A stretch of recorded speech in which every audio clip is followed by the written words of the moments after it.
Allez, on revient à Lorient. Voilà, ils ont fait de la merde, comme ils ont dit. Vous attendez de moi de dire qu'on joue la montée, et je suis pas venu aujourd'hui. Madame, mademoiselle, monsieur, heureux de se retrouver dans l'ombre du moustoir. D'Archeville. Et but d'Archeville. Oh, attention à cette remise. Regardez le but exceptionnel de Benrahma. Un dégage. Oh, Lorient qui marque face au Paris Saint-Germain. Le but de Lorient de Kevin Monet-Paquet. Pour le football club de Lorient, Van Wesley. Avec deux Lorient qui est absolument seul. Attention à Briel et l'égalisation Lorient face à Mamadou Sakho. Abriel qui va servir Kevin Gamero peut-être pour le but du chaos. Gamero et Lorient mène 3-2. Il y a peut-être 3 points à prendre si ça arrive jusqu'à Martin Waris. Le voilà, le ballon de Martin Waris face à Tchernich qui va retrouver le troisième but des Lorientais. Arnold de Bouemba qui permet à Lorient. Sur le moine, pourquoi ne pas tenter sa chance? Lorient qui va accélérer encore. Côté gauche pour Bozog dans la surface. Frappe de Bozog et deuxième but. Avec Bonso, Claude Maurice, à droite, il y a une solution, Claude Maurice en solo, Mendes finalement servi, deuxième but, c'est parfait, bim pam poum, je te donne le ballon à droite, Mendes centre, pour Gaëtan Courtet, l'ancien Brestois, qui conclut cette action, c'est facile le football quand on joue comme ça. Bonjour à tous, bienvenue dans la taverne, ravi de vous retrouver pour un nouvel épisode qui cette fois-ci n'est pas en direct, le premier de la saison au format un peu plus habituel auquel vous nous connaissez. Le FC Lorient est 12e de Ligue 1, est-ce déjà la crise? Seulement 6 points après 5 journées, doit-on s'inquiéter? Tant de questions stupides auxquelles nous n'apporterons pas de réponse ce soir, dans un format très réduit puisque je suis avec Raphaël Lecor. Salut Raph. Salut à tout le monde. On s'offre un petit tête-à-tête aujourd'hui. Eh ouais. On est bien là. Format trash talk pour ceux qui savent. Je disais en plaisantant un petit peu, évidemment, vous avez compris l'ironie, ne commencez pas à vous enflammer à la maison. 12e de Ligue 1, 6 points, vu le calendrier qui n'était pas facile sur le papier, est-ce une bonne chose? On aura l'occasion d'en discuter. Le dernier gros adversaire qui nous attendait en début de saison, c'était Monaco. Ouais. Monaco, une équipe qui fait un bon début de saison et qui a un effectif qui fait peur, mine de rien. Et puis 2-2 au Moustoir ce week-end. D'en plus, un scénario assez rocambolesque, si tu me passes l'expression. Qu'est-ce que tu as pensé de ce match, Raph? Il fallait arriver tôt au stade et pas partir trop tôt non plus, parce que du coup, on a très bien commencé et très très bien fini le match. Je retiens quand même une équipe de Monaco avec beaucoup de d'aisance et de force, je trouve. Enfin, on les sentait. Moi, je me revois avoir de la 70e au but de Fèvre, vraiment la sensation qu'on n'y arriverait pas. Les joueurs ont pas mal exprimé le fait aussi qu'ils étaient un petit peu cramés au niveau énergie, etc. à la fin du match. Non, j'ai trouvé l'équipe de Monaco assez plaisante à voir jouer. Le match était plutôt pas trop mal à voir. Après, je pense que concrètement, on n'a pas su imprimer trop le rythme qu'il fallait. Je dirais que notre seconde période est un petit peu plus intéressante que la première, avec quelques petits temps forts. Globalement, les points positifs, c'est que on fait fonctionner Tozin pour la première fois assez vite dans la rencontre, avec un service de croupi assez somptueux. Et un dénouement qui, moi, m'a fait bondir. Mais globalement, je dirais que le petit point négatif, peut-être, de ce match, c'est d'avoir peut-être concédé 2 buts. Là où je pense, et je le redis depuis le début de la saison, si on veut faire quelque chose dans ce championnat cette saison, il faudra prendre moins de buts que ce qu'on a l'habitude d'encaisser. Et là, en fait, reprendre de nouveau 2 buts, après, avec une qualité offensive exceptionnelle, hein, que ce soit Golovin avec pas mal de justesse, mais aussi Balogun, globalement, qui met un but un petit peu tout seul. J'ai trouvé qu'on était un petit peu moins impériaux, du coup, dans ce caractère un petit peu agressif aussi qu'on a pu avoir côté défensif. Et puis après, il faut quand même dire aussi qu'on a vu de belles choses, concrètement, avec des entrées, avec de nouveaux joueurs qu'on a pu tester. Donc je pense qu'on aura le temps du coup de faire le tour un petit peu de nouveaux joueurs qu'on a pu voir, puisque on se le disait un petit peu en début de podcast. Du coup, en préparant le podcast, que du coup, le Brice avait utilisé énormément de joueurs depuis le début de la saison sur ces 5 premières rencontres. Donc, on a vu du monde. Donc, on aura peut-être le temps de faire une revue d'effectifs, mais en tout cas de refaire les plus, les moins, les conclusions hâtives, puisqu'on est dans ce format trash talk. Conclusion hâtive. Tiens, avant de faire un petit peu la revue des joueurs qui ont joué hier, revenons sur le premier but de Tosin d'entrée. Très beau service de Kroupi. Petite balle piquée, et bizarrement, la balle piquée est déviée par le gardien. Le défenseur la touche, mais elle rentre quand même. C'est très bizarre. Ouais, en fait, le gardien a un bon réflexe parce qu'il la touche, il l'effleure, ça arrive sur le poteau, et en fait, c'est presque un CSC, puisqu'en fait, c'est le défenseur qui arrive sur le ballon qui la pousse au fond. Donc, et on voit que Tosin met 3 secondes à checker si le ballon rentre bien, donc ça devait être un petit peu particulier. Ouais, mais le défenseur de Monaco, je pense qu'à la vidéo, il va avoir une petite. Déjà, il se fait bouffer à la course. Après, s'il fait faute, c'est rouge à la première minute. Oui, aussi. Ouais. Donc, après, est-ce qu'il joue bien mal le coup? Par contre, une fois que le piqué est fait, je pense qu'il a le temps quand même de la sortir. Je ne sais pas ce qui se passe exactement. Par définition, un piqué, c'est mou. Non, mais je pense qu'il la voit dedans. Et le ballon rebondit, et puis en fait, avec la vitesse, il est emporté et il la fout au fond, quoi. Donc, mais je crois que le but est quand même donné à Tosin. Donc bon. Bah oui. Ouais. Bon, je sais pas ce que fait la commission ou la LFP. Mais non, super course et super service. On dit souvent, est-ce que c'est le prochain Mofi, ou pourquoi pas, peut-être, on verra. Et après, du coup, moi, j'ai vu vu la taille aussi un peu plus petite, etc. J'ai vu qu'il démarre très vite. Un petit peu de Gamero aussi sur le côté démarrage. Après, je pense que Mofi, franchement, en vitesse de pointe, il affichait peut-être encore plus vite que Tosin. Mais là, je trouve qu'il a réussi à bien passer devant. Il a bien joué avec son corps. Mais franchement, encore une fois, le service de Kroupi est vraiment très bien dosé. Donc, super action. Mais les connaisseurs du FC Lorient savent très bien qu'un FC Lorient qui marque tôt dans un match, c'est rarement de bonne augure. C'est rarement bon signe. Ouais, c'est rarement bon signe. Non, c'est généralement comme ça dans le foot. On dit toujours on a marqué trop tôt. Ouais, c'est ça. Souvent, c'est comme ça dans le foot, mais spécialement au FC Lorient. Justement, ouverture du score du FC Lorient, et puis après une première mi-temps relativement agréable quand même. Ouais, agréable au sens footballistique du terme. Oui. Moins agréable si tu es supporter du FC Lorient, parce qu'on touche pas non plus beaucoup le ballon. On a quelques petites phases, mais il y a eu quand même quelques séquences où on n'arrivait pas à presser efficacement, et Monaco trouvait vraiment bien ses joueurs, je dirais, dans nos 30 derniers mètres.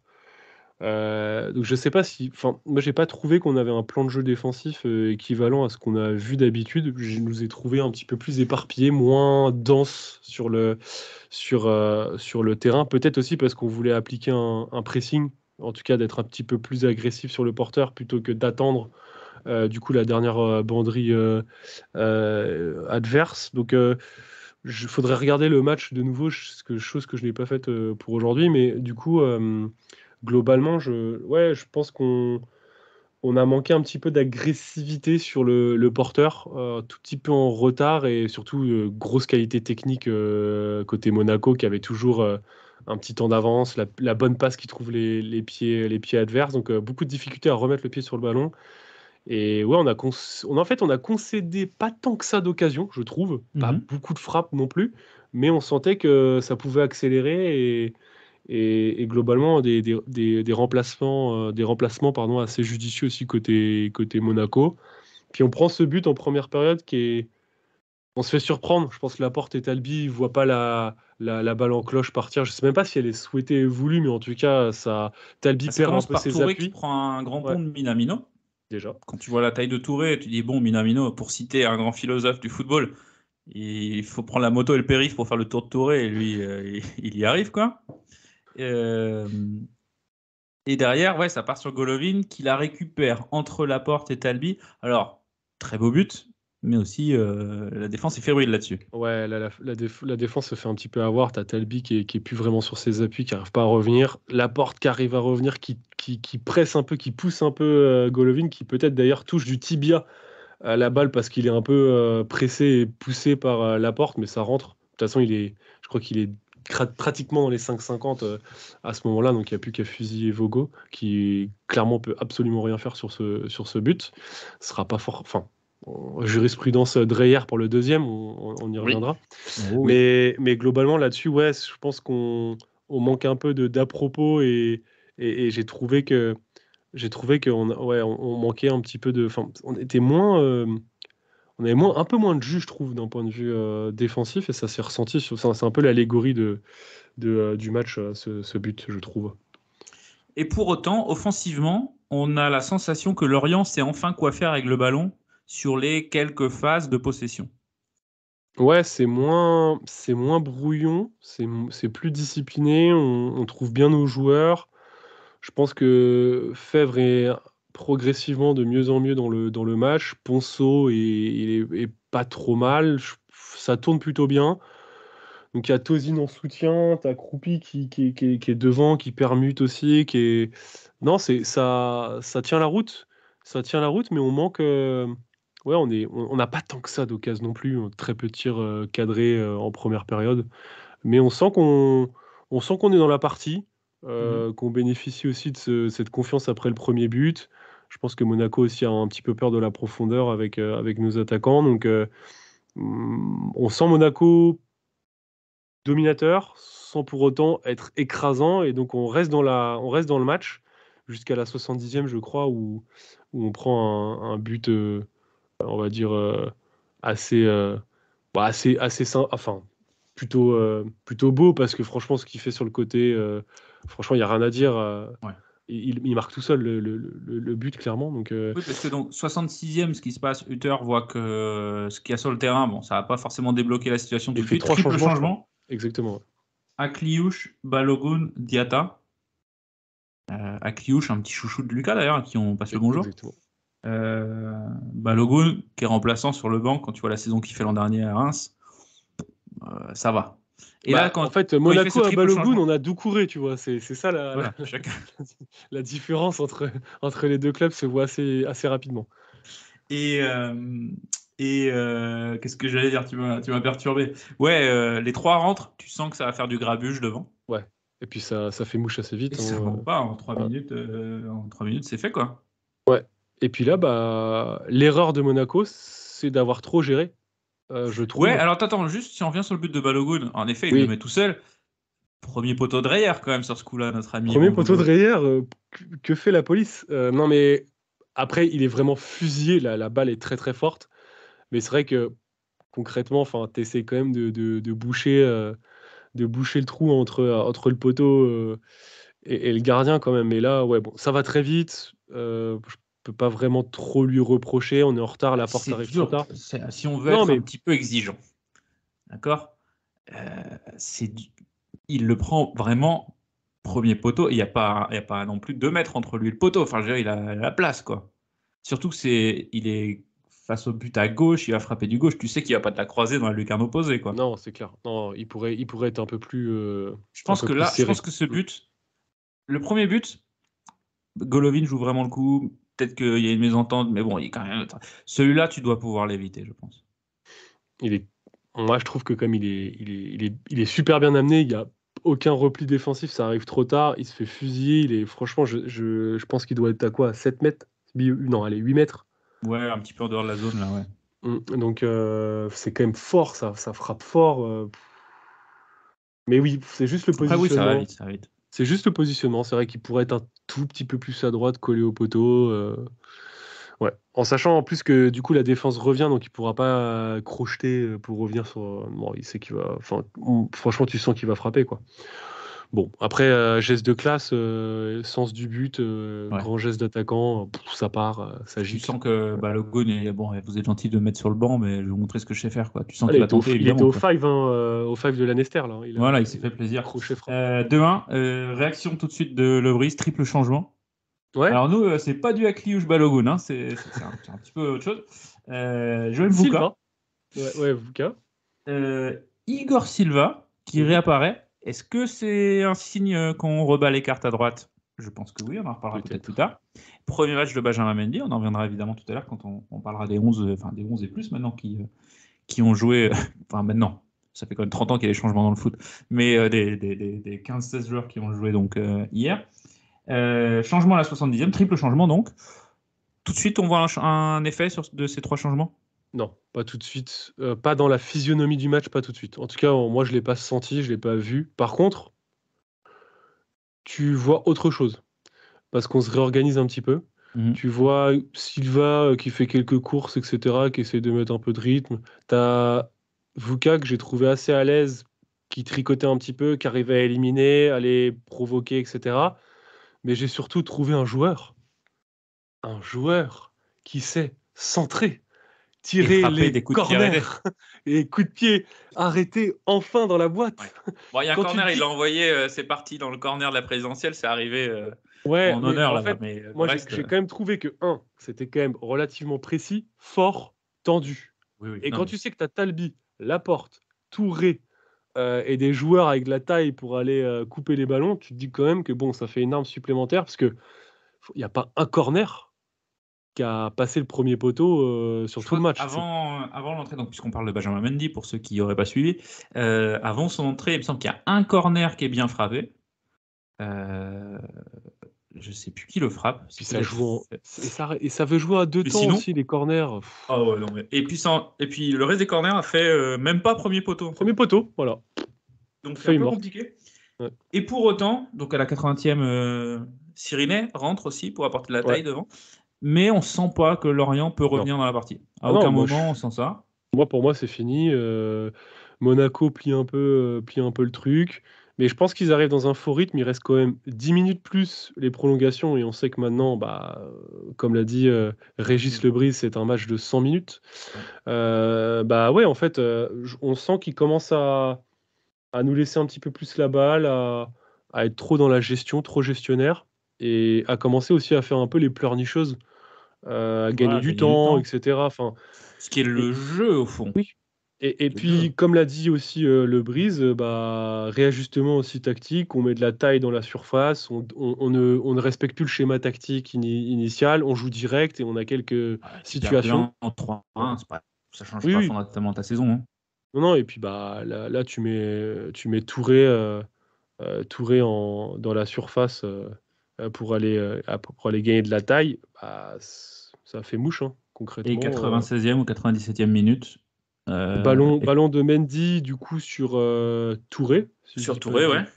Qui la remet sur Fèvre en pleine extension, qui la met filet opposé. Parfait. Et là, t'exploses, t'es devant ta télé, t'es au stade. Au stade, ce qui était, ça doit être une folie, quoi. Et un sentiment de victoire. Alors tu fais 2-2, finalement. Ah oui, mais t'as un sentiment de victoire. Et ça va applaudir devant les tribunes, comme si tu avais gagné, en effet. Mais voilà, après, c'est aussi comme ça que tu construis un collectif et que tu vois aussi que tu es capable de faire autre chose que respecter un schéma tactique. Et là, je pense qu'il y a à la fois une victoire du coaching dans les entrants, il y a une victoire du coaching dans les ajustements de fin de match, où en fait, tu joues le tout pour le tout et avec des ingrédients qui sont très différents de ce qu'on a pu voir historiquement. Parce que déjà, on n'a jamais eu un joueur de 2,06 à Lorient. Et on a toujours été. Le CEP, on a eu ils ont eu Vincent Pourchaud, 2m20 et des brouettes.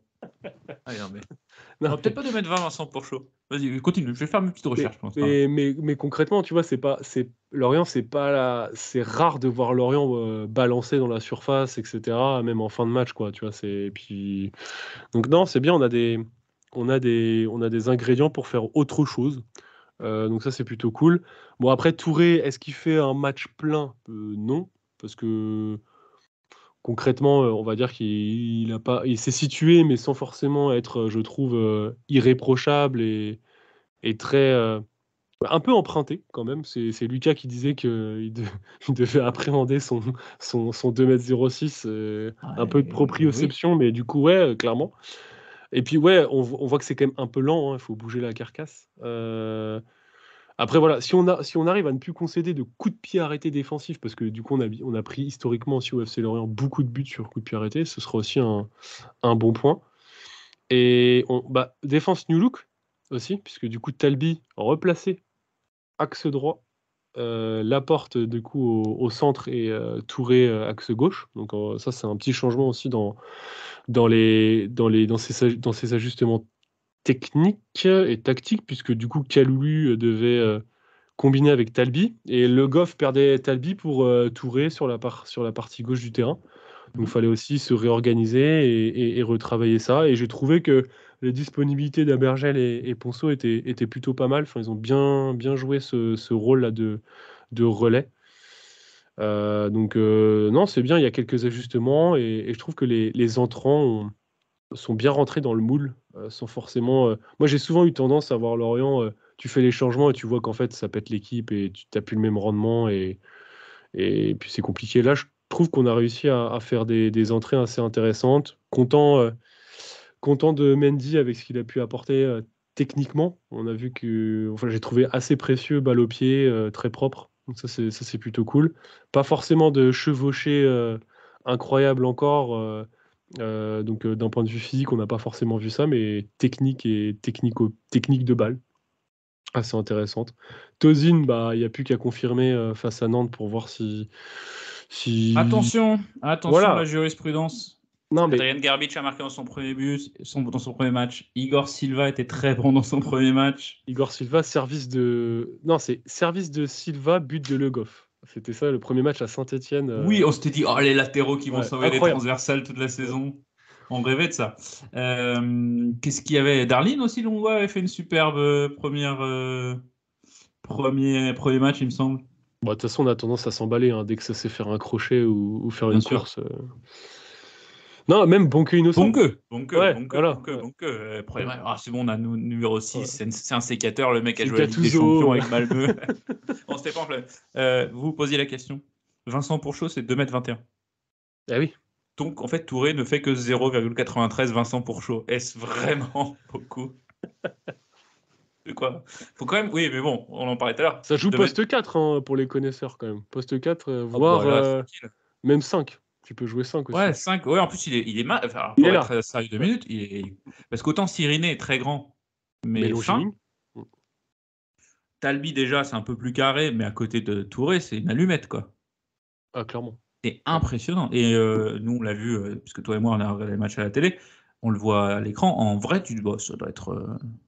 Ah, il n'y a pas de doute. C'est Touré. Ouais. Voilà. Bon courage au kiné du club, quoi. Ah là, il faut 2 personnes. C'est ça. Tu attaques la jambe gauche, le mec est mort, tu attaques la jambe droite. Il saute. Tous les grands qui sont passés à Lorient, on les a pas vus sauter. Mais il saute pas, il a pas besoin.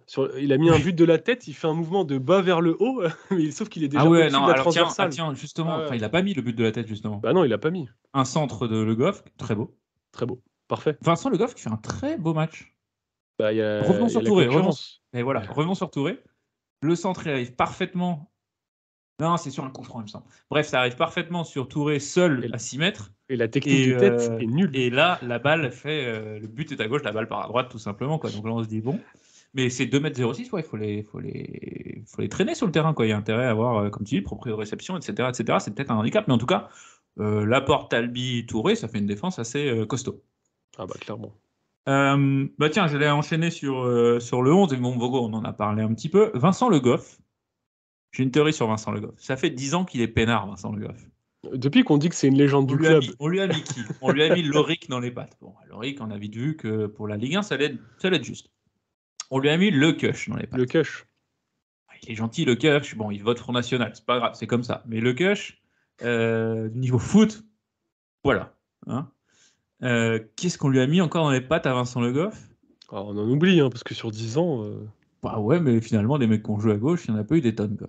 Bref, il a joué à sa main tranquillou pour faire durer la machine sans trop se forcer. Ça a été plus ou moins bon, ça a été très bon, ça a été très moyen aussi. Et là, il voit Benjamin Mendy arriver, il dit, bon, allez, hop, c'est bon, maintenant je vais mettre à mon vrai niveau. Et on a vu un Vincent Le Goff plutôt bon ce week-end. Ouais, assez... En fait, moi je trouve que ce joueur-là, quand il est bien physiquement et que l'équipe joue, il est souvent trouvé assez haut, il arrive à combiner. J'ai trouvé que quand Fèvre jouait de son côté, ça combinait, ça fait 1, 2, 3, 4. Alors pas sur ce match, mais sur les rencontres précédentes, ça combinait plutôt bien avec des débordements qui lui permettaient de trouver des centres derrière. Je trouve juste que sur la qualité de centre, il a un peu baissé, je trouve. Avant, c'était un peu plus, c'était un peu plus fort, ça centrait mieux devant le but, etc. J'ai trouvé que là, je pense qu'il pourrait aller un petit peu plus loin et ça se voit en fait. Ça se voit, il a une baisse de production en termes de passes clés et en termes de passes décisives. Il était incroyable en Ligue 2 parce qu'il faisait caviar sur caviar. Il y avait Pitou Hamel devant en même temps. Voilà. Tu me ôtes les mots de la bouche. Non, mais les vrais savent. Les vrais savent. Ouais. Donc, mais même ça marquait. Il marquait, etc. Alors, je pense que c'était peut-être plus facile pour lui aussi de déborder, d'être dangereux dans les derniers mètres. Mais après, voilà, défensivement, on sait que c'est pas forcément à chaque fois sa tasse de thé. Il a je trouve ce qui est dommage, un pressing du porteur. Non, mais c'est pas sa tasse de thé, c'est dur, mais du coup, c'est pas ça. Tu sens qu'il a une technique de défense qui est un peu très conservateur et ça met du temps à sortir, ça se fait un peu piéger. En vitesse aussi, il peut se faire avoir. Si c'est les consignes de le laisser centrer. Mais tu te fous c'est pas nous qui l'avons. Non, mais je me fous pas de toi. C'est une vérité. C'est une vérité. Ça a été dit. On laisse les centres puisqu'on sait qu'on est grand. Bon. Voilà. Non, c'est pas ça. C'est que du coup, à l'époque, on jouait même pas à 5. Mais du coup, en gros, notre défense derrière, et Lucas l'avait déjà dit d'ailleurs sur une des particularités de Le Brise, c'était sa ligne de 4 derrière qui était très resserrée quand on jouait encore à 4 derrière. Et en fait, les ailiers venaient souvent compenser cette ligne de 4 très resserrée en venant très bas. Je sais pas si tu te souviens, mais Ouattara venait quasiment à hauteur de Le Goff pour venir défendre les latéraux qui montaient. Donc, et en fait, ça bétonnait tellement l'axe le début de saison dernier qu'en fait, ça forçait les équipes à jouer sur les côtés et à forcer un centre pour trouver une occasion intéressante, quoi. Et on voyait, mais je te jure, il y a plein de matchs où l'équipe adverse faisait 20, 25, 30 centres, 32 centres, etc., sans forcément être dangereux derrière. Donc voilà. Non, mais en fait, juste un point sur ça. En fait. Un point sur ça, c'est que j'ai plus la stat en tête, mais à un moment donné, milieu du championnat, les centres concédés, on avait 100 centres d'écart entre nous, premier du nombre de centres concédés, et le deuxième. Non, mais vraiment, c'était abusé. Je te ressortirai la stat. Continuons notre revue d'effectifs sur quelques postes clés. Je vais te soumettre le cas Gédéon Kaloulou. J'ai dit tout à l'heure, quand j'ai vu Igor rentrer, je me suis dit, est-ce que là, il n'y a pas un petit message qui est envoyé à Igor Silva et à Gédéon Kaloulou? Alors, moi, je vais te retourner la question parce que je pense que ton dossier est plus construit sur Kaloulou que le mien. Donc, je vais te laisser... Je trouve que Kaloulou est devenu assez neutre. Neutre, c'est quand même l'adjectif le plus violent que Lucas utilise dans le podcast. C'est son max. Donc, quand tu dis c'est neutre, c'est vraiment pas bon, en fait. Non. Il faut savoir raison garder. Je trouve qu'offensivement, il n'apporte pas grand-chose. Devant lui, il a Fèvre qui n'est pas un bourreau de travail en défense, mais quand même. Offensivement, il n'apporte pas grand-chose. Et défensivement, je ne vois pas un grand progrès par rapport à l'an dernier. Et si j'étais méchant, mais je ne le suis pas, si j'étais méchant, je dirais même qu'il y a un peu de régression par rapport à l'an dernier. Rappelons-nous, ces quelques premiers mois à Lorient, c'était quand même très très bien ce qu'il faisait. Ah bah clairement. Je me dis pas que le poste de latéral droit à Lorient est un lock et que c'est Kaloulou et qu'on va même pas chercher un remplaçant parce que voilà. Ouais, en fait, son début de saison dernière, je crois qu'il est très longtemps top 3 en joueur générant le plus de passes clés. Donc ça montre entre guillemets qu'il était assez dangereux, capable de porter le danger. Il déboulait souvent et jouait en 1-2 aussi avec son ailier, et souvent à centrer, à trouver des partenaires assez hauts sur le terrain. Par contre, on jouait à 4 derrière, à cette époque-là. Pas à 5. Je ne dis pas qu'il ne sait pas jouer à 5 ou que ça le perturbe. En revanche, il y a un truc qui est assez net, et ce depuis la deuxième partie de saison dernière quand on jouait à 5 et quand Le Goff jouait. Quand Le Goff, du coup, avait laissé sa place à gauche par intermittence, jouer de temps en temps à gauche, mais axe gauche aussi. En fait, ce qui s'est passé, et c'est corrélé aussi à son positionnement moyen sur ce début de saison, Kaloulou est toujours 10 mètres plus bas en position moyenne que Le Goff. Comme si Le Goff avait un ticket de sortie, il avait le droit de monter, et souvent le joueur défensif touchait le plus haut sur le terrain, parce qu'il va chercher il prend le couloir et il essaie de créer le déséquilibre. Et Kaloulou, toujours en fait, toujours très, très en retrait, de toute façon, comme le quatrième défenseur en fait. Le jeu, c'est assez évident quand tu regardes le match. Le jeu penche à gauche, très fortement à gauche. Le jeu penche à gauche indirectement par le positionnement du coup de Le Goff aussi. Pour autant, le joueur le plus créateur, Fèvre, est plutôt à droite dans le soutien de l'attaque, parce que tu avais Tozin en soutien gauche et Fèvre en soutien droit. Donc j'ai l'impression qu'en fait il y a une sorte de déséquilibre, c'est-à-dire qu'on permet à Le Goff de monter, mais on ne permet pas forcément, je sais pas, on ne connaît pas les consignes du coach, on ne permet pas forcément à Kaloulou de se projeter tant que ça vers l'avant, parce que Fèvre a besoin de plus peut-être de liberté d'un point de vue défensif, etc., de création.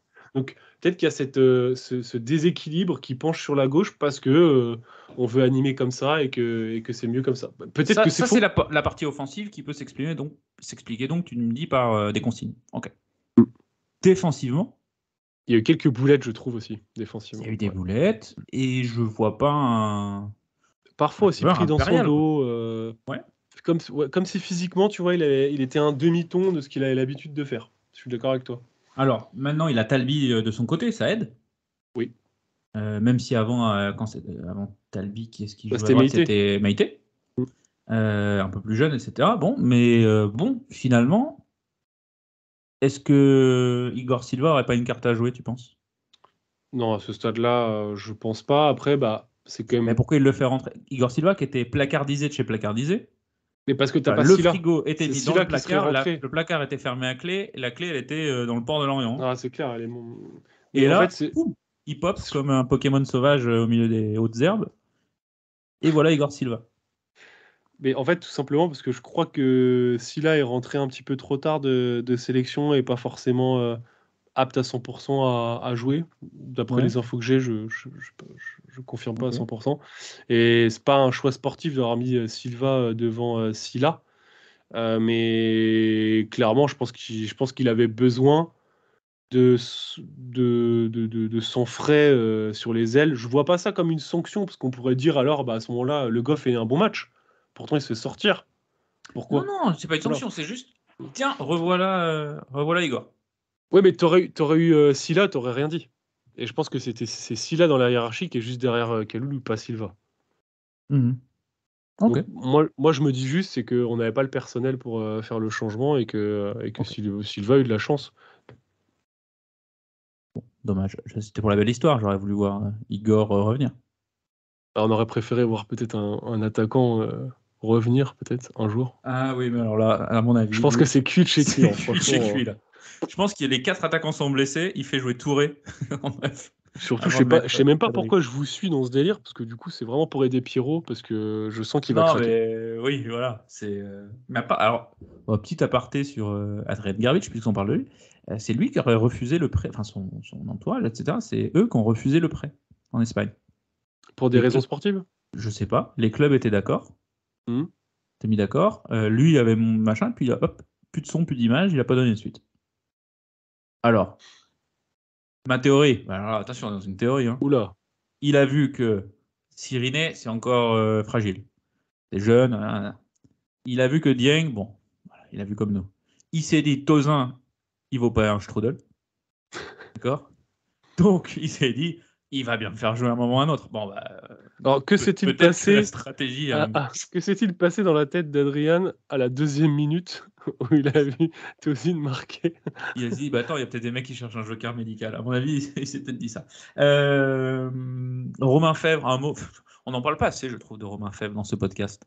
Quand il a signé, Brestois, ça fait chier. Bon. Si seulement il pouvait rester plein d'années à Lorient. Quel joueur. Je crois qu'à un moment donné, je crois qu'il fait une sorte de ballon piqué aussi en profondeur, là, qui est assez une balle très soigneusement, mais techniquement incroyable. Énormément de mètres gagnés, balle au pied, il fait progresser le jeu. Je trouve que quand il est arrivé à Lorient, il ralentissait le jeu. Pendant 3-4 matchs, il a mis du temps à se mettre dans le bon tempo. Ouais, il avait le ballon, c'était 3, 4, 5 touches de balle. Exactement. Là, je trouve t'as pas compris le projet, toi. Je trouve que déjà, ça siffle beaucoup sur lui, donc c'est bien parce que des coups de pied arrêtés, quand tu as la taille maintenant que tu as pour le ESL, gagner des coups francs à 25 mais mètres. si tu les frappes à terre, ça sert pas à grand chose. C'est vrai. Donc, du coup, il va falloir travailler ces spécifiques parce qu'on a quand même de cibles de choix avec. Est-ce qu'on a déjà eu une équipe de Lorient aussi grande en moyenne? Non, jamais. Franchement, c'est quoi? Il faut revenir sur des Aboubacar ou en défense avec des. Même beaucoup plus avant ça, je pense. Hein. Après, sous Gourcuff, on avait souvent des attaquants de poche, donc il faudrait vraiment remonter. Même des milieux de poche, etc. Abriel et Wolo, c'est des milieux de poche. T'avais pas. Ouais, non, je réfléchissais à des Ouais, mais Siriné, il fausse le calcul, en fait, parce que nos attaquants sont pas très grands dans l'absolu. À part la charnière centrale, c'était rarement très grand. Hein. Ouais, là, j'ai pas. Non, je pense que en moyenne, c'est la plus grande. Quand tu fais rentrer. Je réfléchis à, par exemple, Siani, qui est un mec grand. Siriné. Ouais. Ouais. Excuse-moi, vas-y, donc continue. Je sais même plus de quoi on parlait, en fait, mais. De Romain Fèvre et du fait qu'il il obtient des fautes à 25 mètres. Non, oui, c'est ça. En fait, il est électron libre, électrochoc, tout ce que tu veux, mais le jeu passe par lui, c'est lui qui crée le danger, quoi. Au dribble, à la passe, par la frappe, par son jeu de position. Il faut juste qu'il améliore un petit peu ses coups de pied arrêtés et franchement, un tout petit peu plus de régularité. Parce que je trouve qu'au Havre, typiquement, on l'a peu vu. Ouais, je n'aurais pas vu grand monde, tu me diras. Oui, c'est vrai. Mais non, mais tu sais que quand il a les jambes, Lorient file droit, quoi. Puis le mec, il joue au futsal dans la surface de défense de Ligue 1, quoi. C'est incroyable. Le ballon, je suis pas capable de faire 3 jambes. Le mec, le ballon lui colle le pied. Enfin, c'est impressionnant. Et plus altruiste, en fait, je trouve aussi. Beaucoup plus. Ah oui, il a vite compris. Il a peut-être compris aussi. Un tout petit mot sur Elie Croupi, qui finalement, chichement, gagne sa place. Il tente des trucs. Sa petite volée à l'entrée de la surface, là, c'était bien tenté. Ouais. Première passe décisive contre Brest, il la met, donc tu vois un peu la diff entre les deux, quoi. Mais même si la comparaison est absurde là, hein, mais très polyvalent parce que le sens du but. Ouais. Là, il met quand même une jolie frappe. Alors bon, il tire un peu sur le gardien, mais elle part bien. Il dévore les espaces. Capable de faire des passes décisives et trouver des partenaires dans la profondeur. Alors après, est-ce qu'il va réussir, mais c'est pas son jeu, à jouer parfois un petit peu dos au but, point d'appui, etc. Je ne pense pas, c'est moins dans sa palette, mais très mobile, disponible. Sur le pressing, il a pas rechigné, parce qu'il était à la pointe là pendant très longtemps à faire des courses, à se repositionner, etc. Donc non, franchement, on se dit pas en voyant le match de Croupi, c'est gentil, hein, mais il n'a pas le niveau. Non, jamais. On se le dit pas. On se le dit pas. Donc c'est ça qui est cool, je trouve. Et ça, il peut que progresser. À son âge, etc. Et c'est avec ses qualités. Et puis je pense que le papa doit aider aussi surtout, il joue le même poste. Bref, t'as plein de. Je pense qu'il a la boîte à outils, quoi. On se demande ce que fait Helmut Gerwitsch, le papa d'Adrien. Je te propose un petit moment conclusion hâtive. Ah oui, j'aime ça. Tozin, le nouveau numéro 9, indéboulonnable du FC Lorient. Tozin, c'est 20 buts à la fin de la saison, quoi. À ce rythme-là. Ouais. Alors, j'allais te dire, Tozin, le nouveau Mofi, mais ils ont en fait pas vraiment le même gabarit. Ah non, pas du tout. Je ne vois pas une grande similarité dans leur jeu à part bouffer les espaces en profondeur. Donc je vais même dire Tozin, le nouveau Gamero. C'est ce que je disais tout à l'heure. Je ferai pas la comparaison, me paraît peut-être un petit peu trop elle est hâtive. Un petit peu très hâtive et un petit peu tirée par les cheveux, mais c'est vrai que je vois presque plus de Gamero que de Mofi, notamment sur les appels, sur la taille. Et puis, en fait, ce que j'ai bien aimé avec Tozin Croupi. Je dirais pas que j'ai vu Gamero Vieira, loin de là. Mais en fait, c'est plus des. Cet épisode part dans tous les sens. Clairement, tu as dit conclusion hâtive. Moi, je m'emballe. Non, ce que je veux dire, c'est que les deux sont capables de jouer avec l'autre. Gamero était capable de faire la passe à Vieira et inversement. Et du coup, ça fait longtemps qu'on n'a pas trouvé deux avants, tu vois, capables de travailler ensemble. Souvent, tu avais un 9. Ouais. Tu avais un 9 et du coup, il prenait le ballon, il courait, il frappait, c'était but. Donc, je trouve que c'est intéressant. Quid éventuellement d'un 4-4-2 avec ces deux paires devant. Mais ça voudrait dire aussi faire dézonner, changer le registre de Fèvre qui, je trouve, dans ce rôle-là, excelle. Donc je pense que ça ne sera pas tout de suite. Pour être plus raisonnable, laissons le temps à notre ami Tozin de se poser, d'enchaîner les matchs et on se prononcera d'ici.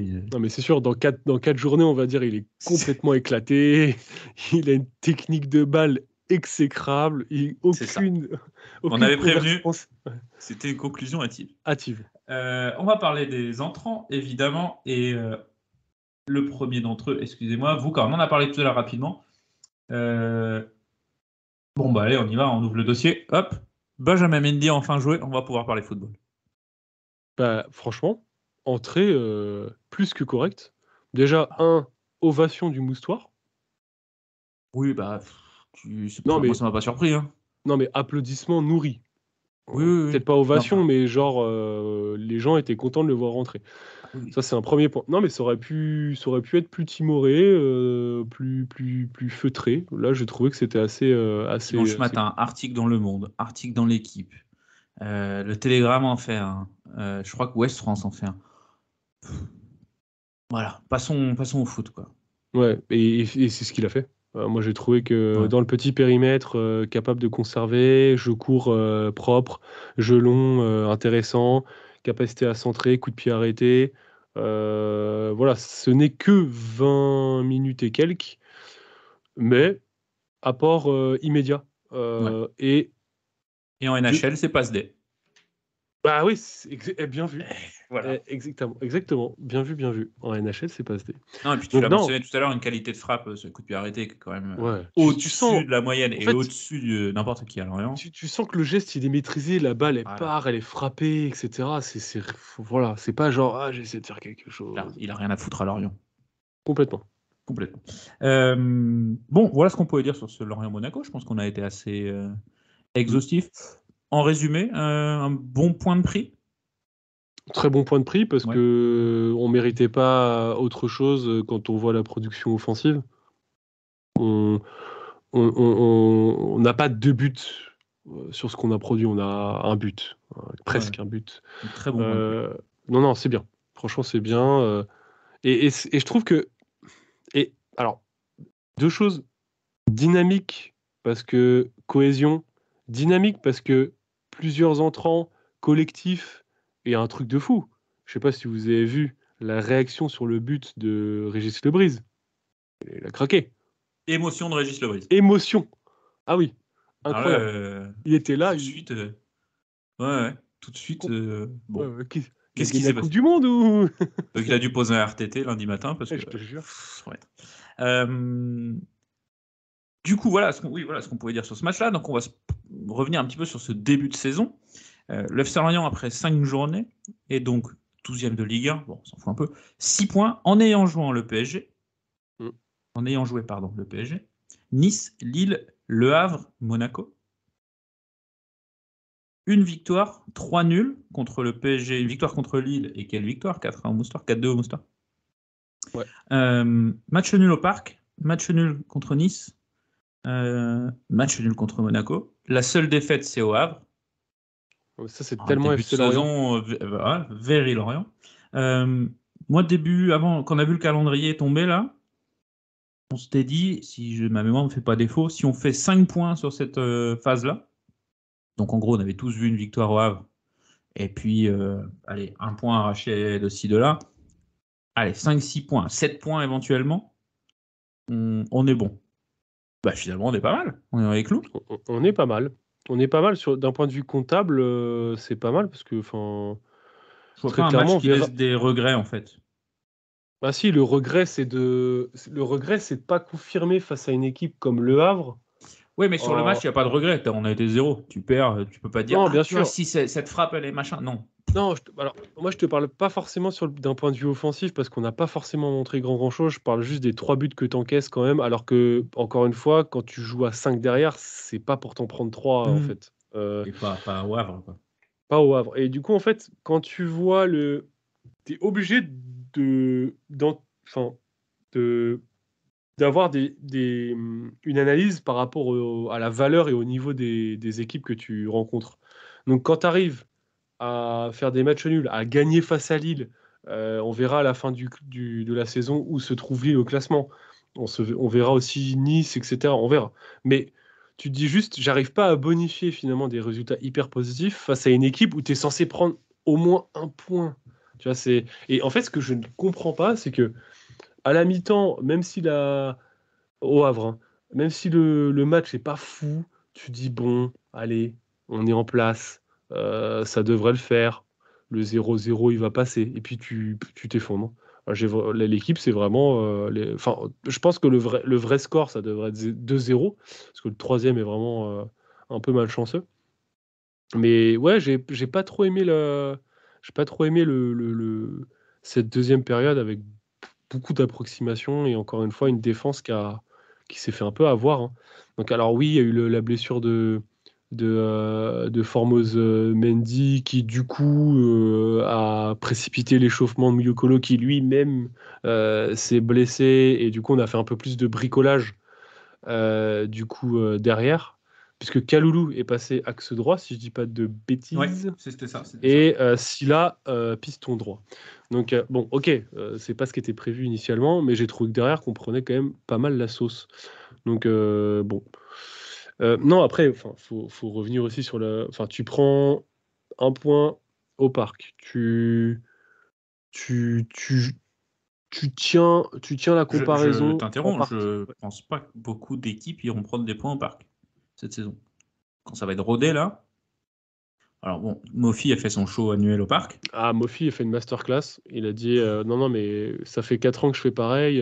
Pourquoi mettez une stricte sur moi, quoi. Enfin, je veux dire, à un moment donné. Mais à part ça, je vois le PSG rouler sur la Ligue 1, en fait. Donc, je me dis que finalement, en fin de saison, quand on regardera qui a pris les points au parc, je pense qu'on sera dans une très short list. Ouais. Non, je suis d'accord avec toi. Donc voilà, le PSG, voilà. Nice, on verra où ça termine. Je ne sais pas comment les situer. J'espère qu'ils finiront derrière nous. Tu tapes Lille à la maison. Non, en fait, voilà, ce qui fait tâche, c'est le Havre. Faire le nul contre Monaco, pareil. Hein. Il fait plaisir. Monaco, je les vois top 3 de la Ligue 1 sans trop trembler, en fait. Non, c'est clair. Et finalement, si tu veux faire mieux que l'année dernière, ça passe par quoi ? Ça passe par taper les clubs, les équipes de notre niveau et en dessous. Parce que l'an dernier, le parcours contre les gros, il est bon. Ouais. On a pris branlé à Lille, on a pris tac. Mais le parcours contre les gros, il est bon. Non, parce que tu prends tes gros points face à ces équipes. Donc, je suis d'accord avec toi. Ce qui fait que tu fais 10 et que tu fais pas 9, 8, voire 7. Après, en fait, l'année dernière, c'est surtout que tu étais en feu. L'an dernier. T'étais en feu, tu gagnais des matchs. On a gagné plein de matchs, mais on défonce au cerf. C'est le triptyque au cœur de l'hiver. Nantes, Angers, 3 ou Auxerre, je confonds les deux. Auxerre. Là, on fait 0 sur 9. 0. Et avec 3, on fait 1 sur 12. Ouais, et c'est là où, en fait, tu raccroches pas le wagon en haut. Alors, tu vas pas tous les gagner, pas de problème, mais tu lâches tellement de points, là. Tu lâches tellement de points. On verra. Déjà face à Nantes, tu vois si... Voilà. C'est déjà un match test. Ah ben, Nantes, samedi, 17h. Tu dois gagner à la Beaujoire. Non, moi je pars sur un match nul. Mais en fait, revenons sur les fondamentaux de ce FC Lorient, si tu veux bien. 5 matchs, dont 3 à domicile. Et je sais que tu es un fervent suiveur des tirs cadrés au FC Lorient. Et des tirs. Et du coup, nous totalisons 41 tirs Du coup, sur les 5 Ouais, c'est premiers surtout les matchs. tirs cadrés qui Non, m'émoustillent. mais attends. 41 tirs, ce qui nous place à hauteur de Strasbourg, qui est actuellement la 20e et dernière place. 13 tirs cadrés, à hauteur de Strasbourg, qui est 20e et dernier. Donc, aujourd'hui, la machine offensive, elle produit peu. La grosse Mais il y a différence... du mouvement aussi devant. Ah oui, d'accord. Tu Ok. fais déjà 3 matchs avec Bamba Dieng. La grosse différence, c'est que on ne cadre que 13 fois. Par contre, 54% des tirs T'es en cadrés. train de me dire qu'on a fait 13 tirs cadrés en 5 matchs? Ouais. Ah ouais. Ouais. Et 54% des tirs cadrés sont allés au fond. Ça, c'est énorme parce que c'est la plus grosse transformation de tirs cadrés en but de Ligue 1. Donc, il faut aussi se dire que la réussite est plutôt de notre côté.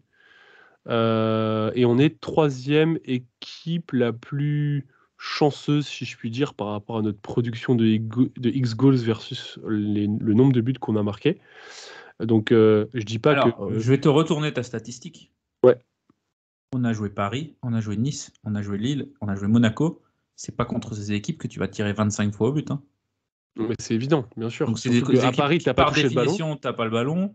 Tu Non, à joues Nice, des situations de contre ou de transition. Et ça explique figure-toi- cela aussi. Oui, mais regarde. Je ne connais pas les calendriers de tout le monde. Je ne sais pas s'il y a quelqu'un a un calendrier aussi difficile en début de saison. Je vais te donner un contre-exemple de ton contre-exemple. Les chiffres, on fait dire ce qu'on veut. Mais pas du tout, tu vas voir. Que s'est-il passé entre la première partie de saison l'année dernière, quand on jouait un jeu de transition très léché avec l'orienté au tout début pendant 2-3 matchs, puis Ouattara, Mofi et Tutti Quanti. Et ensuite, deuxième partie de saison où on avait un jeu de possession en augmentation, et limite pratiquement une moyenne à plus de 50%. Mais on ne tirait pas au but. Mais pourquoi? Mais attends, parce que tu rétorques le fait que le jeu de transition n'est pas créateur. Non, mais ok, d'accord. Mais sauf qu'en fait, on tirait plus au but et on cadrait plus avec un jeu de transition en première partie de saison qu'avec une possession stérile de deuxième partie de saison. Mais largement. Pas de problème. Mais avec moins de possession. C'était qui ton attaquant de pointe de deuxième partie de saison? Ah, je sais pas. Celui qui est censé frapper? Je sais plus. Non, oui, voilà. Ah, mais voilà. Donc, non, mais. Parce qu'il y a aussi une statistique intéressante, puisqu'on est là-dedans. Régis Lebris a utilisé 25 joueurs depuis le début de saison. Je t'apprends rien, c'est toi qui me l'as dit il y a une demi-heure. Régis Lebris a utilisé 25 joueurs. Il y a des mecs qu'on n'a pas encore vus qui sont prêts, qui sont en préparation. Je pense à Bakayoko. Notre équipe, depuis la J1, elle ressemble plus déjà. Ah, c'est bricolage. Alors, bricolage où on cherche machin. Non, pas bricolage, mais patchwork, quoi. Enfin, Ouais, c'est ça. Non, mais 25 mecs en 5 matchs. Costaud, qui est-ce qui n'a pas joué? On faisait la liste. Mouyokolo n'a pas joué? Mouyokolo, il aurait pu. Oui, il se blesse à jour. Et je crois que du coup, c'est nos gardiens, en fait. Joué. Ouais, les gardiens Manon, ont joué. Gomis et Yufegan. Voilà. Donc, à part Mouyokolo qui aurait pu jouer et s'est blessé, tous les joueurs de champ ont joué. Modulo, Bakayoko qui est pas encore prêt. Donc, voilà, je trouve ça compliqué de tirer des conclusions sur notre production offensive, vu que de toute façon, notre production offensive, elle est en pleine. Enfin, notre attaque, pardon. Et la NFL a commencé, excusez-moi. Notre attaque est complètement chamboulée, quoi. Oui, mais en même temps, tu as quand même des minutes chez Doucouré, tu as des minutes chez Fèvre, tu as des minutes chez Dieng. Parce que moi, je n'écarte pas du tout le fait que Dieng soit repropulsé dans le 11 dans son retour. Hein. Eh bien, je crois que si Tozin en met un deuxième, soit face à Nantes, soit face à Montpellier. Ouais, mais attention. Et Croupi. Dieng.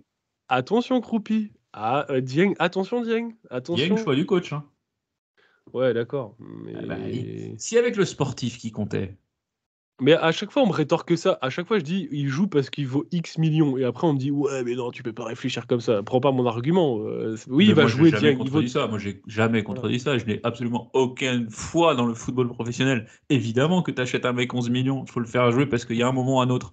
Va falloir le vendre parce qu'il y a des mecs que tu as acheté 10 que tu fais pas jouer et que tu ne revendras jamais pour 10 millions. Exactement. Et tu perds de l'argent. Millions cash. Tu perds de l'argent à pas le mettre sur le terrain. Et après, on va te dire, on recrute pas. Bah oui, mais on doit 7 millions parce que Garovic, Bamba, ça en prend le chemin. Il y a eu 2-3 recrutements.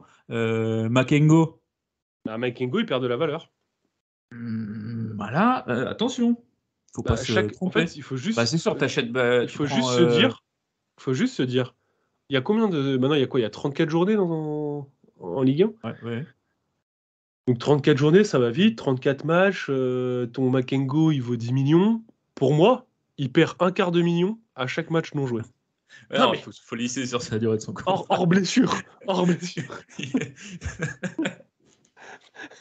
Tel mec fait des calculs à l'emporte-pièce. On pourrait même diviser sa valeur par le nombre de matchs qu'il peut potentiellement jouer sur la durée de son contrat. Et du coup, si passe décisive, il gagne un demi-million. Tout but fait gagner 1 million. Tu pourrais même fractionner jusqu'à chaque tout, donc tu divises par 90 minutes son ratio et par minute, est-ce qu'il a produit ou non, est-ce qu'il rapporte ou non. Est-ce qu'il touche des ballons, etc. Mais c'est l'algo Transfermarkt ça qui fait comme ça, c'est pour ça, je suis matrixé. C'est vrai? Bah non, mais évidemment, ils prennent des datas brutes, ils les comparent avec les autres joueurs du même. Les valos Transfermarkt valent rien. Bah non, bien sûr. Bah enfin, elles te donnent en fait un peu un baromètre, mais elles prennent jamais un contexte marché. Par exemple, l'équipe qui est en Cristiano Ronaldo qui part pour je sais pas combien de millions. Non, lui est parti gratos, mais des mecs qui partent gratos. Ouais, mais l'Arabie Saoudite te flingue le marché de toute façon. Donc. Bien sûr. Donc tu l'as dit, samedi prochain, nous allons jouer à Nantes. Moi, je suis plutôt team. Tu dois taper Nantes en fait. Tu dois taper Nantes. Alors Nantes fait un début de saison correct, mieux que ce qu'on pouvait imaginer, vu leur absence de recrutement, vu le bordel dans ce club à tous les niveaux. Pour autant, ils font pas un mauvais début de saison. Je pense qu'ils doivent être à peu près contents de ce qui se passe. Il me semble qu'ils font 3-3 contre Monaco. Ils ont battu Clermont là.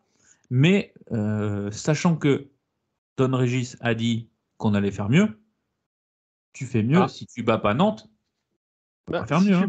Si tu perds contre Nantes, bah du coup t'as un point de moyenne. J'ai pas dit si tu perds. J'ai dit si tu ne bats pas Nantes. Un nul à la Beaujoire, pour moi, ça aurait pas une. Ça fait 7 points en 6 matchs. Ça commence à traîner un peu la patte, notre histoire. Alors que 9 points en 6 matchs, déjà là, ça discute un peu plus. Complètement. Et du coup. Et après, ça peut te lancer une dynamique parce que tu vas à Montpellier, enfin, tu reçois, ou tu vas à Montpellier, je sais plus. T'as quand même moyen de faire une petite séquence.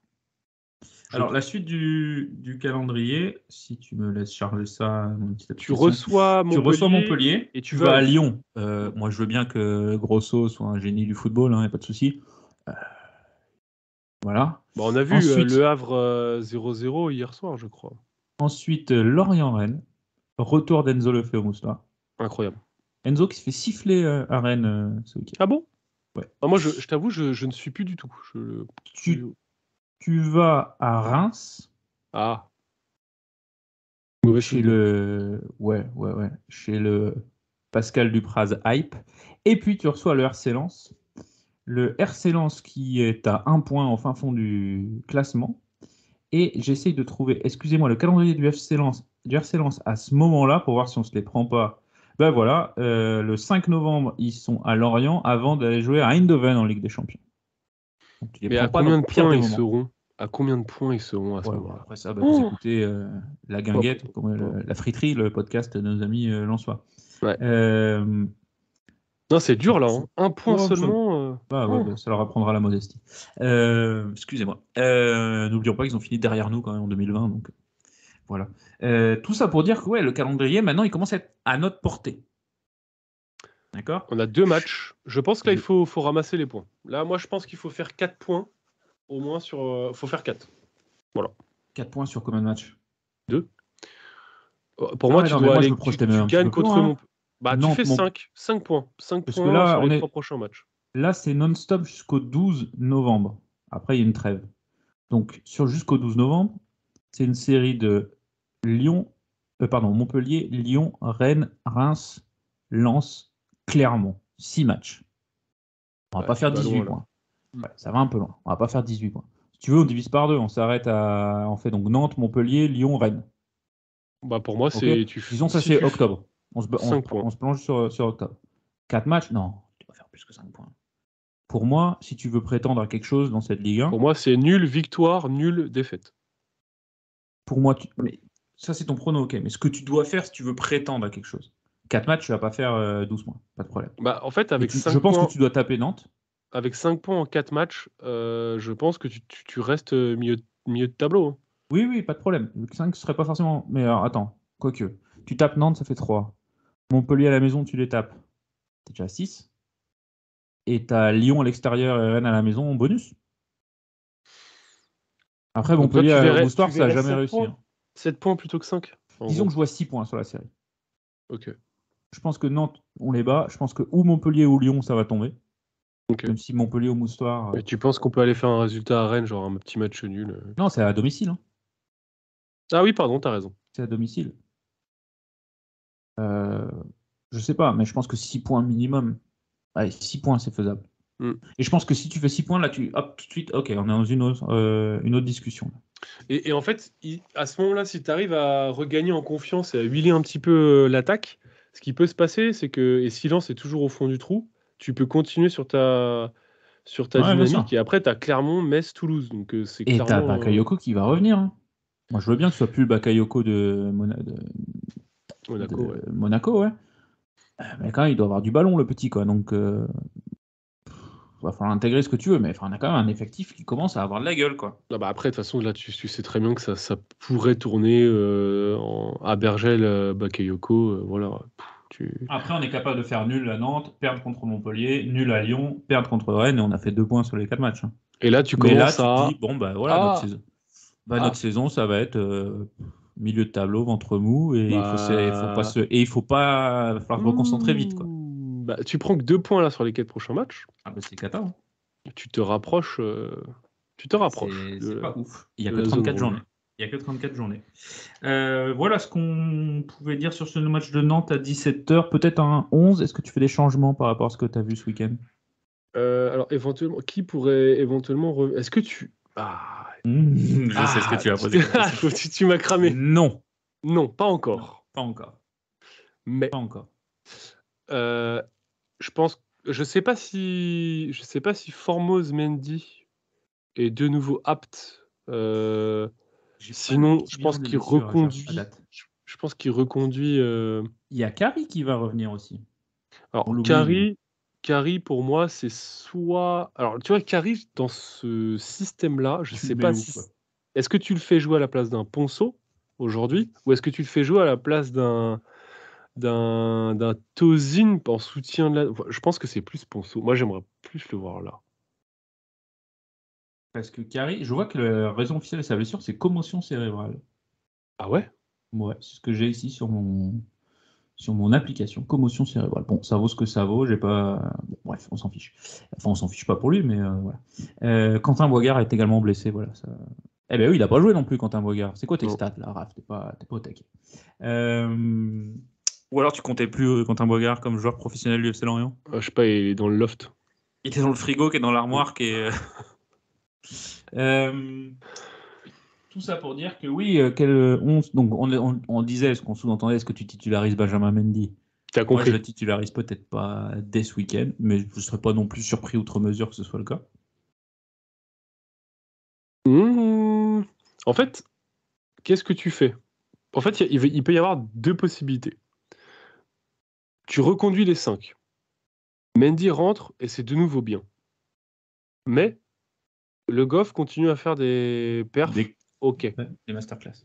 Alors, qu'est-ce que tu peux faire? Soit tu dis, c'est pas grave, Le Goff, merci, ça fait 10 ans, bisous, et on va mettre un champion du monde.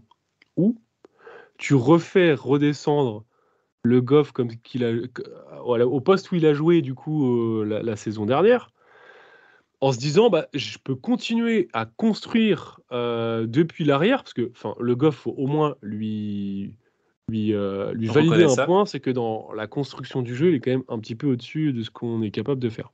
Alors, par contre, tu perds l'arme offensive de 0-6. À voir. Donc, en fonction peut-être des matchs, mais il va y avoir la concurrence va arriver rapidement. Ensuite, devant, je laisserai les 3, là, le trident, je trouve intéressant. Croupi à ma confiance pour l'instant. Je trouve que c'était assez intéressant. Tozin, il a marqué, tu peux pas non plus lui faire l'affront de pas le remettre titulaire. Fèvre est un déboulonnable aujourd'hui. Ponceau, j'ai trouvé ok, bien, en jambes. Abergel, toujours aussi précieux. Donc, reconduction du 11 Reconduction du 11. Je te propose de... Oui, pour moi aussi, tu repars le même 11. Je te propose de passer aux questions de nos auditeurs, assez nombreuses cette semaine. La première question nous vient de Jojo Fofo, qui veut savoir pourquoi est-ce qu'on a abandonné le 4-3-3 en plan A, ce même 4-3-3 qui nous a rapporté 25 points en 10 matchs l'an dernier. Ce 4-3-3, il fonctionnait avec un effectif spécifique. Si vous vous rappelez, on avait très souvent Lefebvre, Abergel 6, Lefebvre 8 et Ponceau 10 au tout début de saison. Des ailiers et des vrais ailiers. Donc on a l'orienté au tout début de saison qui jouait à gauche, Ouattara à droite, puis l'orienté est parti, Ouattara a glissé à gauche, Diarra a pris à droite, et Théo Lebris a pris un peu de temps de jeu aussi à ce moment-là, etc. Et puis on avait Mofi devant, quoi, en fait. Donc du coup, tu avais un attaquant complet, et aujourd'hui, en fait, tu es obligé de soutenir l'attaquant avec deux ailiers qui ne sont pas des ailiers, mais vraiment des soutiens de l'attaquant un peu plus axiaux, et tu as des pistes... Enfin, en fait... Ça a rien à voir. Et globalement, il y a plusieurs choses qui ont amené ce système-là. La blessure de Laporte, la peur de perdre une assise défensive et un jeu qui devait changer en fait. On n'avait plus la capacité de faire ce jeu de transition. Donc, le coach a réinventé autre chose. Aujourd'hui, par contre, est-ce que avec un Mendy en forme, avec un Bakayoko qui peut venir pas bétonner, mais en tout cas avoir un peu plus de maîtrise au milieu de terrain avec un Abergel, et si tu retrouves des ailiers, des joueurs de profondeur, tu mets un Fèvre en 10, tu mets Tozin à gauche, ou Vuka à droite, Croupi devant, ou je ne sais quel joueur, là, tu peux de nouveau repartir sur un 4-3-3, ou plutôt un 4-2-3-1, parce que c'est surtout le 4-2-3-1 qui a été assez efficace à ce niveau-là. Le 4-3-3 est venu aussi et pouvait être assez intéressant avec un Abergel en point de basse, Ponceau le fait sur la même ligne, et puis les ailiers sur les côtés. Je pense que ce qui peut faire changer la direction du système, c'est deux joueurs majeurs et aussi dominants. Donc, vraiment, Bakayoko au milieu, c'est plus que Mendy. Parce que c'est lui qui tiendra le milieu de terrain. Aujourd'hui, en fait, avec un Ponceau, tu peux peut-être pas, tu prends pas le risque de revenir à 4 derrière. Et puis, tu as plein de défenseurs, en fait, aujourd'hui.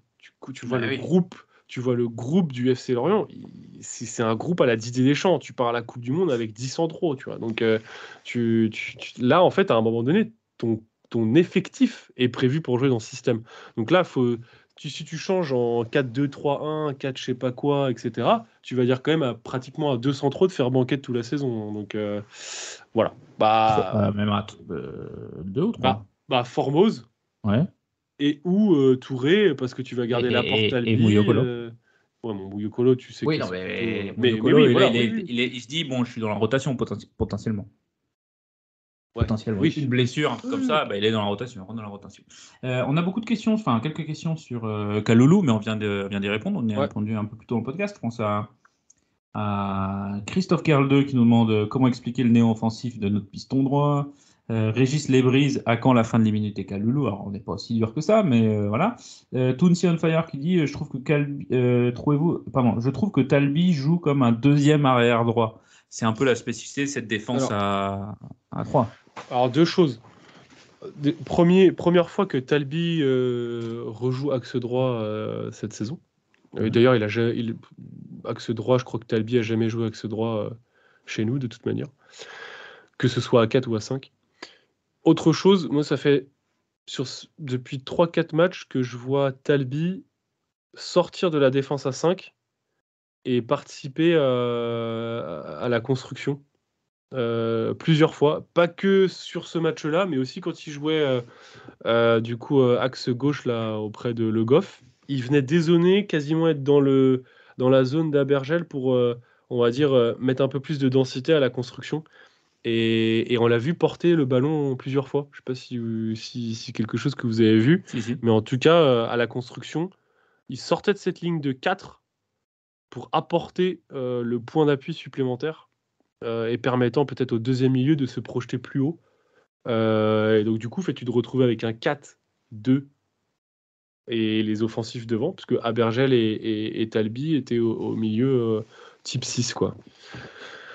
Donc c'est des petits ajustements tactiques en cours de match pour essayer de déjouer le contre-pressing aussi adverse. Julien Faubert, 56. Alors je ne sais pas si c'est un fan account de Julien Faubert ou si c'est un presque homonyme légendaire, mais nous dit quel joueur au milieu de terrain en plus de Abergel, évidemment. Donc on explique, j'imagine sa question vient du fait que Bakayoko va arriver. Tu fais pas signer Bakayoko pour le mettre sur le banc. Du coup, la question, c'est qu'est-ce qu'on met au milieu de terrain là ?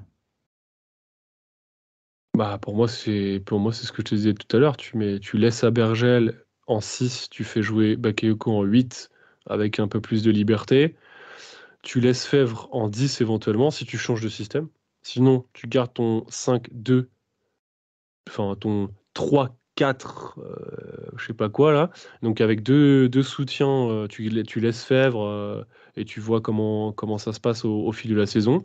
Et je suis persuadé que tu peux faire autre chose. Encore une fois, je me répète, persuadé que tu peux faire autre chose en termes de système avec deux joueurs aussi dominants.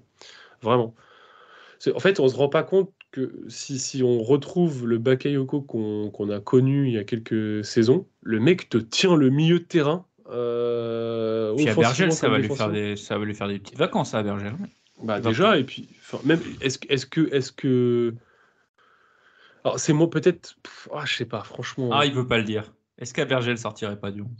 Non, je pense pas. Ah, non, parce que je pense pas que Bakayoko ait envie de faire du 6. Tu vois. D'accord. Je pense qu'il a envie de faire du 8, il a envie de se projeter un petit peu plus. Et en fait, d'après tous les dires d'Abergel, quand tu le vois en interview chez nous au micro, il préfère faire jouer les autres, voire faire briller les autres, faire les basses besognes, le sale boulot, que forcément monter, etc. Il nous l'a dit, il préfère jouer un peu plus bas. Donc je pense qu'il doit se régaler à voir évoluer un Ponceau à côté de lui. Il a kiffé voir l'émergence d'un Lefebvre à aussi haut niveau. Je pense qu'il attend que ça, que Bakayoko vienne pour tout exploser avec lui au milieu. Bon, puis, franchement, pour moi, excuse-moi encore une fois, je pense... Donc la victime dans le 11, c'est Ponceau, pour ça. Ah bah oui, automatiquement. Et Kari indirectement. Parce que Kari, si Tozin ou je ne sais quel offensif vient bloquer ce rôle de soutien de l'attaque, ça va être chaud pour lui. Il va prendre des minutes, évidemment. Mais... Je me souviens avec émotion de la première saison, je pense, du podcast, où on disait qui est-ce qu'on met dans le 11 et on ne trouvait pas 11 joueurs à mettre, tellement c'était compliqué. Et là, on ne sait pas lesquels mettre, donc ça fait plaisir. Puis la dernière question, il y en a quelques-unes, mais bon, on y a beaucoup répondu sur Tozin, etc. On ne va pas y revenir. On a expliqué on a parlé de notre irrégularité face aux gros et face aux petits. On nous demande, c'est Florent TH, pourquoi sommes-nous si intéressants contre les grosses et pas contre celles j'essaie de reformuler, excusez-moi en direct. Pourquoi est-ce qu'on est intéressant contre les grosses équipes et pas contre les petites équipes, pour résumer? Est-ce que c'est mental? On se dit, bon, Monaco, on leur a mis 2-2, c'est bon, Nantes, on va les jouer. Ou enfin plutôt PSG, puis le Havre. Est-ce que c'est mental? Est-ce qu'on ne sait pas jouer? Enfin, c'est une équipe bloc bas aussi, tout simplement. On ne sait pas quoi faire du ballon. Non, on sait pas. Ça a été très rare de gagner des matchs face à des blocs bas. Parce que déjà, ça a été très rare d'avoir cette physionomie-là. On a plutôt souvent tendance à donner le ballon. Et on regardez un truc, le match du Havre, on a la possession.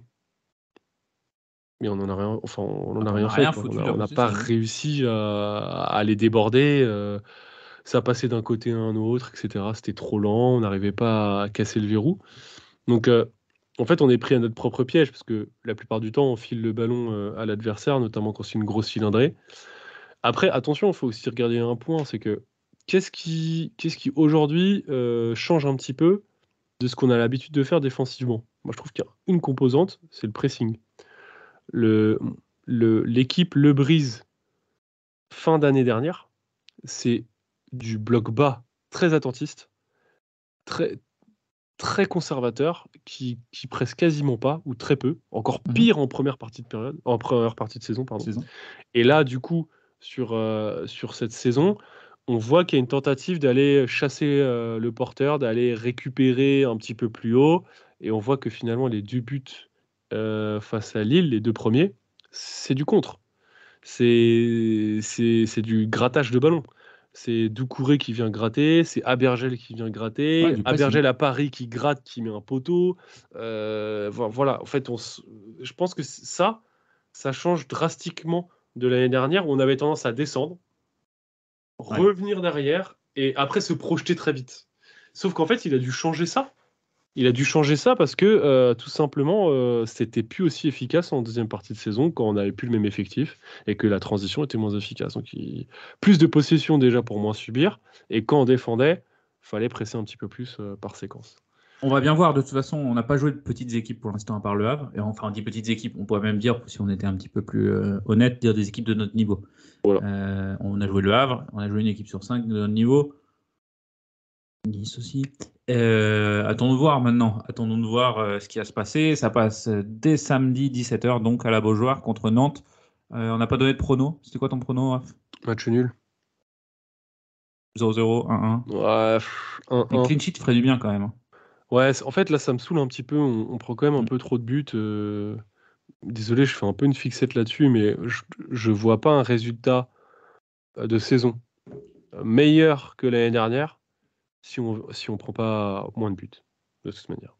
Et ben moi, ça va te faire plaisir, du coup, je vois un bon 2-0 pour Lorient. Voilà. Un match référence à l'extérieur. Ce serait bien. Ouais. C'est ce qui manque aujourd'hui. Hein. Je regardais si on avait fait les clean sheets cette année. Ouais, PSG, premier match, quoi, première journée. C'est tout. 0-0.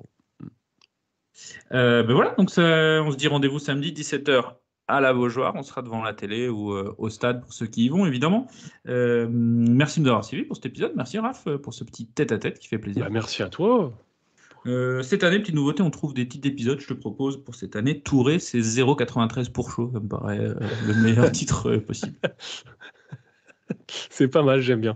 Ok, merci à tous de nous avoir suivis. Comme d'habitude, si vous nous écoutez sur YouTube, abonnez-vous, mettez la petite cloche, mettez les commentaires aussi, ça fait plaisir, on est toujours très content d'y répondre. Sur les plateformes audio, on s'abonne, on valorise, on met des petites étoiles ou ce que vous voulez. Et puis vous nous suivez sur Instagram, sur Twitter. Lucas fait du bon boulot sur Instagram, donc allez nous suivre, @lataverne sur Twitter. Et puis on vous dit à très bientôt pour un prochain épisode de La Taverne. Ciao. Ciao, ciao.